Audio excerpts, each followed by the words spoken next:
Hello बच्चों, कैसे हो आप सब। ये ना कुछ क्वेश्चंस हैं आज जो कि क्लास नाइन्थ के लिए काफ़ी इंपॉर्टेंट हैं, उनके मैथ के एग्ज़ाम को ध्यान में रखते हुए। जो देखिए, इनमें ये क्वेश्चंस ना कई बार एग्ज़ाम में पूछे गए हैं, तो हम करते हैं थोड़ा सा इनको सॉल्व। इनमें सबसे पहला क्वेश्चन पूछा जा रहा है कि इनमें से कौन सा नंबर रेशनल नंबर है। तो आप जैसे जानते हैं कि √5 है, तो ये इरेशनल नंबर है, तो ये इरेशनल नंबर है। ये भी इरेशनल नंबर है, √3 है तो। और पाई हम जानते हैं कि ये जो पाई होता है, पाई भी क्या होता है, ये एक इरेशनल नंबर होता है, तो ये भी एक इरेशनल नंबर है। तो क्या बचा हमारा जीरो, जीरो यानी कि इसमें क्या है, रेशनल नंबर है। हमारा अगला क्वेश्चन क्या है, which of the following is a irrational number. इन सभी नंबरों में से कौन सा इरेशनल नंबर है। देखिए, अगर हम 81 √81 जो लिखा है इसका अगर देखें तो इसका हमें आंसर पता है कि क्या आएगा, 9 ±9, तो ये रेशनल नंबर हो गया। √5 यही हमारा क्या है, इरेशनल नंबर है। ठीक है, √5 क्या है हमारा, इरेशनल नंबर है। क्यों, क्योंकि बाकी दो ऑप्शन, अगर इसको हम देखें ये 12 को हम क्या लिख सकते हैं, 2√3/3। तो 3 से 3 क्या हो जाएगा बच्चों, कैंसिल, केवल 2। तो ये भी हमारा रेशनल नंबर हो जाएगा। और ये 4/9 है रूट में, तो इसका आंसर क्या आएगा बेटे, 2/3। तो ये हमारा जो केवल √5 है यही हमारा रेशनल नंबर है।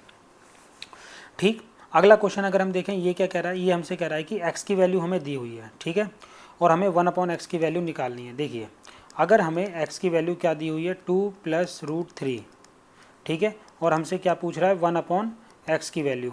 तो 1/x के लिए इसका हमें रैशनलाइजेशन करना पड़ेगा, 1/2 + √3, ठीक है। इसका जब हम रैशनलाइजेशन करेंगे तो हमें क्या मिलेगा, मल्टीप्लाई करते हैं, 2, ये प्लस है तो यहाँ क्या करेंगे, ये माइनस हो जाएगा, ठीक है, यहाँ पर क्या हो जाएगा, माइनस। आपको पता होगा रैशनलाइजेशन में आगे यहाँ पर हो जाता है -2 -√3 और 2 -√3। आगे हम सॉल्व करेंगे तो 2 -√3 अपॉन में ये आ जाएगा, 2 में से 2, 2 दूनी 4, 4 यानी कि 3, 4 में से 3 गया, कितना बचा, 1। ओ सॉरी, 4 में से 3 गया 1, यानी कि 2 -√3, यानी कि ऑप्शन सी इसका आंसर आएगा, जो कि है बेटा 1/x की वैल्यू। ठीक है, आई होप आपको पता होगा ये। अगला हम क्वेश्चन देखें। देखिए, अगले क्वेश्चन की तरफ बढ़ते हैं। हमारा अगला क्वेश्चन क्या कह रहा है, अगला क्वेश्चन कह रहा है हमारा एक इरेशनल नंबर निकालनी है √2 और √3 के बीच में। √2 और √3 के बीच में एक इरेशनल नंबर। तो देखिए, ये क्या है, ये तो इन दोनों की मल्टीप्लाई है, ये नहीं। इसके बाद हमारा अगला देखें तो √5, √5 इन दोनों के बीच में एक इरेशनल नंबर आ सकता है, ठीक है। और तो यही हमारा क्या होगा, इसका आंसर। अब देखिए, ये वाला है 5, हमारा ये क्वेश्चन क्या लिखा है, 5⁻²y, और यहाँ लिखा है 5⁻25, ठीक है, ओ 25। तो इसको हम क्या आगे सॉल्व कर सकते हैं, देखिए ये तो 25 2y हो गया, और इसे क्या लिख सकते हैं, 25 को लिख सकते हैं 5⁻2। तो अब हम अगर केवल एक्सपोनेंट को ले लें, जो कि हमारे पास 2y बराबर कितना है, 2, और 2 से 2 कैंसिल, यानी कि हमारी y की वैल्यू क्या आ गई बेटा, 1 आ गई।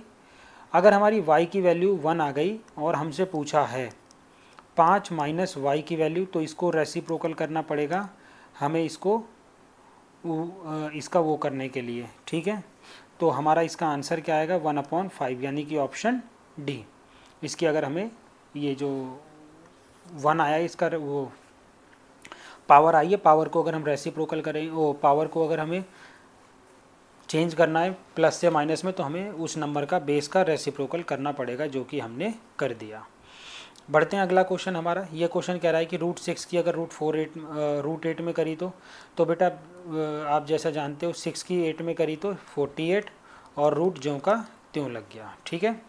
तो 6 8 जा 48 और रूट ऐसे ही लग गया।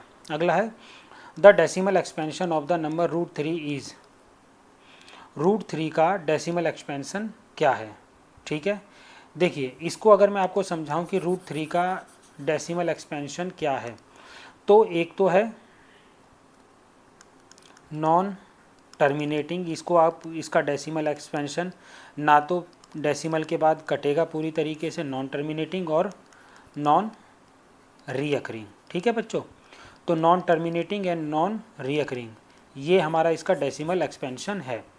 अगला dash is a whole number but not a natural number, ये एक होल नंबर तो है लेकिन नेचुरल नंबर नहीं है। ऐसा कौन सा नंबर है जो कि होल नंबर है लेकिन नेचुरल नंबर नहीं है? तो बेटा वो केवल एक नंबर होता है हमारा जीरो। जीरो हमारा एक ऐसा नंबर होता है जो कि होल नंबर तो है लेकिन नेचुरल नंबर नहीं होता। ठीक है, अब हमारा अगला क्वेश्चन अगर आप देखें ये वाला, इस क्वेश्चन को देखिए कैसे करेंगे। यहाँ लिखा हुआ है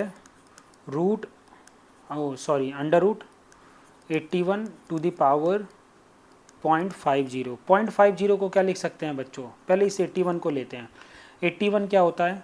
9 की पावर 2। और 0.5 को क्या लिख सकते हैं? देखिए 0.5 को लिख सकते हैं, हमने इसे अगर नीचे पॉइंट हटा के 2 जीरो बढ़ा ली, 1 5 1 5 1/2, तो इसे मैं लिख सकता हूँ 1/2। और ये हमारा अंडर रूट ऐसे ही 2 से 2 कैंसिल। अब हमारा क्या बचा? 9 की power under root 9 under root, तो 9 अंडर रूट का आंसर क्या आता है? 3। तो इसका आंसर बच्चों क्या आएगा? 3। ठीक है, आई होप आपको ये समझ आया होगा। अगला क्वेश्चन देखें हम, क्या है अगला क्वेश्चन, क्या पूछ रहा है? Between two distinct rational number there is lie rational number. ठीक है, मतलब कि जो दो अलग अलग रेशनल नंबर होते हैं उनके बीच में क्या होता है? कितने होते हैं रेशनल नंबर? इनफिनाइट बेटा, अनगिनत। कभी जो कि मतलब अनंत, इनडेफिनेट नंबर होते हैं रेशनल नंबर। दो अलग अलग रेशनल नंबर के बीच में अनंत रेशनल नंबर होते हैं। जैसे कि 2/5 और 3 के बीच में कितने रेशनल नंबर हैं? तो इसका आंसर अगर पूछे कि कितने हैं तो इसका आंसर है इनफाइनाइट, मतलब कि अनंत। ठीक है ना, you can not count two rational number between two distinct numbers. Okay, अगला है the difference between rational number and irrational number is always. देखो ये क्वेश्चन क्या कह रहा है? The sum and difference of a rational and irrational number is always. देखो अगर हम रेशनल नंबर में इरेशनल नंबर जोड़ें, ठीक है, रेशनल नंबर में इरेशनल नंबर जोड़े तब भी हमारा आंसर क्या आएगा? Irrational number. अगर हम रेशनल नंबर में इरेशनल नंबर माइनस कर रहे हैं तब भी हमारा, यानी कि डिफरेंस कर रहे हैं तब भी हमारा आंसर आएगा इरेशनल नंबर। अगर हम रेशनल नंबर में इरेशनल नंबर की मल्टीप्लाई कर रहे हैं तब भी हमारा आंसर आएगा इरेशनल नंबर। अगर हम रेशनल नंबर को इरेशनल नंबर से डिवाइड कर रहे हैं तब भी हमारा आंसर आएगा इरेशनल नंबर। ठीक है, तो इस बात को आप ध्यान रखिएगा। ये कुछ रूल है कि रेशनल नंबर में अगर इरेशनल नंबर जोड़ा जाए तब भी हमारा इरेशनल नंबर, रेशनल नंबर में इरेशनल नंबर घटाया जाए जब भी हमारा इरेशनल नंबर, और रेशनल नंबर में इरेशनल नंबर अगर हमारा मल्टीप्लाई की जाए जब भी इरेशनल नंबर, और अगर रेशनल नंबर को इरेशनल नंबर से डिवाइड की जाए, भाग दी जाए, तब भी हमारा इरेशनल नंबर। लेकिन अगर इरेशनल नंबर को इरेशनल नंबर से डिवाइड की जाए तो हमारा आंसर आता है रेशनल नंबर। ठीक है ना, तो ये कुछ बातें हैं, ये कुछ रूल्स हैं, आप इनको याद रखिएगा। ठीक है, अगला हम देखें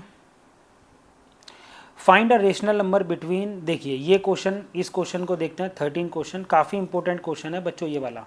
ठीक है, इस क्वेश्चन को देखें कि ये कैसे होगा। Find a rational number between -2 and 1/4। ठीक है, -2/3 एंड -1/4। इसको देखने के लिए अब यहाँ कहाँ गए, ये रहा।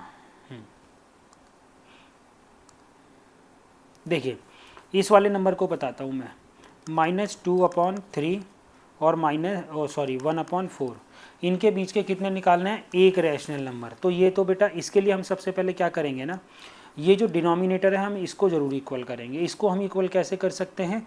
अगर मैं 3 की मल्टीप्लाई 1 में कर दूं ऊपर और इसकी इसमें कर दूं, ठीक है ना, तो मैं -2/3 की मल्टीप्लाई कर देता हूं इस दूसरे वाले डिनोमिनेटर के दूसरे वाले रेशनल नंबर के डिनोमिनेटर से, यानी कि 4 से ऊपर और नीचे।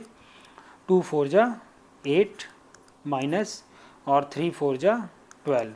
और इसी तरीके से दूसरा रेशनल नंबर लिया 1/4, इसकी मल्टीप्लाई करूँगा दूसरे के इस 3 से। ठीक है, 3 से ऊपर 3 से नीचे, 3 1 जा 3 एंड 4 3 जा 12। ठीक है, तो हमारे पास दो नंबर आए 8/12 माइनस में और 3/12 इनके बीच में दो इरेशनल नंबर हमारे कौन से हो गए, तो कोई सा भी नंबर लिख सकते हैं, -8 से -3 के बीच में, लाइक हम लिख देते हैं 2/12, ठीक है, या माइनस का लिख देते हैं, माइनस का 2/12, कोई सा भी इरेशनल नंबर लिख सकते हैं, ठीक है।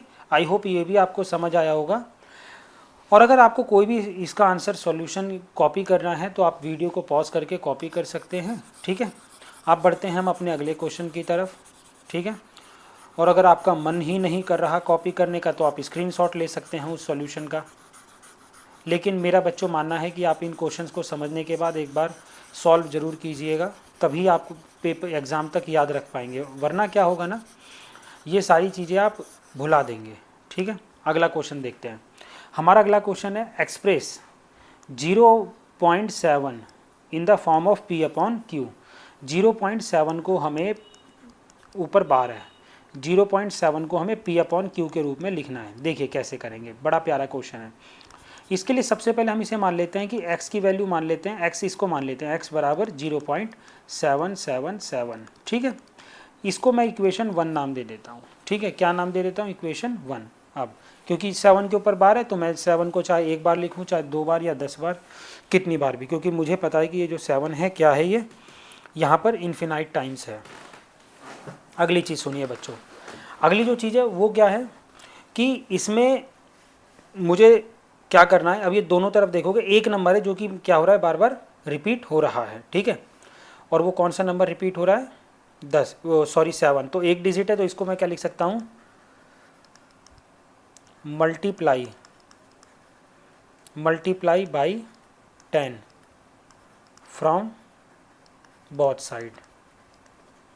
दोनों तरफ किससे मल्टीप्लाई करूँगा, 10 से। क्यों, क्योंकि एक ही नंबर रिपीट हो रहा है, तो इसमें लिख दूंगा 10 मल्टीप्लाई x और इधर 10 मल्टीप्लाई 0.777, ये इक्वेशन फर्स्ट।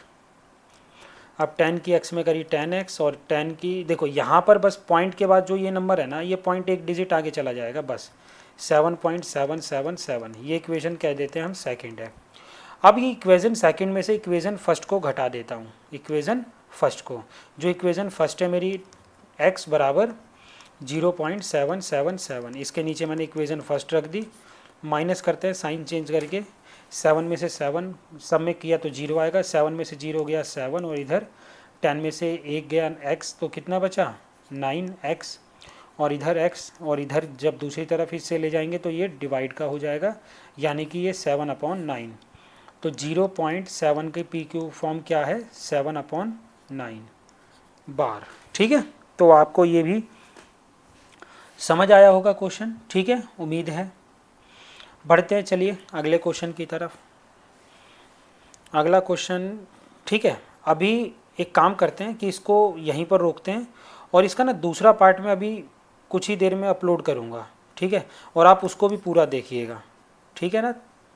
तब तक आप इन्हीं क्वेश्चंस को रिवाइज करिए, ठीक है। Thank you so much.